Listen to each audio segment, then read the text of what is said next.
போனி கிளம்பி முடியாது. நீ ஏன் கிளம்பிட்டா உனக்கு நல்லது இல்லை. நான் அடிச்சு ஓட விட்டுருவேன். நீ இவ்வளவும் பண்ணி நீ என்னன்னு கூப்பிட்ட? எங்க கூப்பிட்ட? எங்க கூப்பிட்ட? வேணாம் இப்படி என்னையே நீ என்னன்னு எதிர்த்து பேசி என்கிட்டயே நீ என்னன்னு திமிரு காட்டினதுக்கு அப்புறம் எதுக்கு முடியாது? அப்ப நீ என்னன்னு கீழே வச்சு இனிமேட்டுக்கு நான் அதிகாரம் பண்ணி எதுவுமே கேட்க மாட்டேன், அன்பா கேட்பேன்.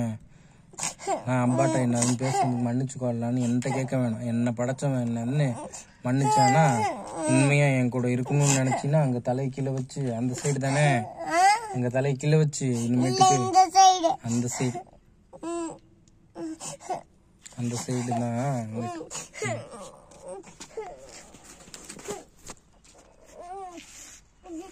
சாணிலலாம் இல்ல, சுத்தமா இருக்க இடத்துல.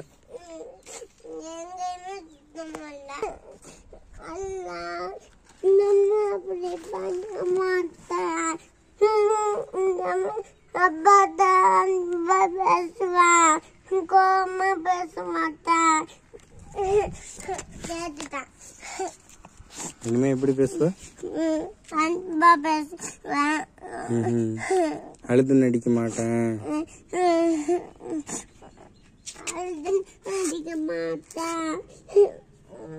சைத்தான் புத்திய காட்ட மாட்டேன்.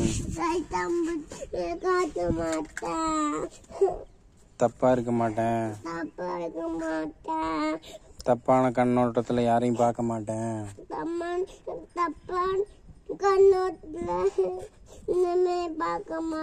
இப்படி ட்ரெஸ் தான் போடணும்ல, கேவலமா பின்னாடி இத்தினோண்டு பின்னாடி தெரியுற மாதிரி தான் ட்ரெஸ் போடணும். முட்டிய கீழே துணி இருக்கணுமா? எப்படி அவங்க எல்லாம் இத்தினோண்டு ட்ரெஸ் வாங்கி கொடுக்குறாங்களோ அத்தினோண்டு போட்டுட்டு அலைவ இல்ல. எப்படி ட்ரெஸ் போட்டு தொழுவணும்? பின்னாடி குனிஞ்சா பின்னாடி எல்லாம் தெரியணும். அது மாதிரிதான் சட்டை போடணும் இத்தினோண்டு இல்ல. இப்ப எவ்வளோண்டு சவுண்ட் வருதோ அதே சவுண்ட்ல நீ பேசுனீன்னா என்கிட்ட பேசணும். நான் உனக்கு குச்சிலாம் எடுத்து கொடுக்க மாட்டேன்.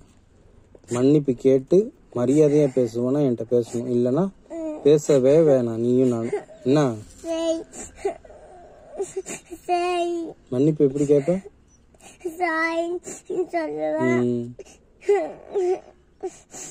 எப்படி சாரின்னு சொல்லுவ? இப்படி எல்லாம் கை எடுத்து யார கும்பிடணும்? இப்படிதான் எல்லாத்தையும் துவா கேக்குற மாதிரிதான் எல்லாம் மன்னிப்பு கேக்குறேன் அப்பாட்ட, நீ தான் மன்னிக்க வைக்கணும்னு துவா கேக்குற மாதிரி தான் கேட்கணும். எப்படி கை வைப்ப?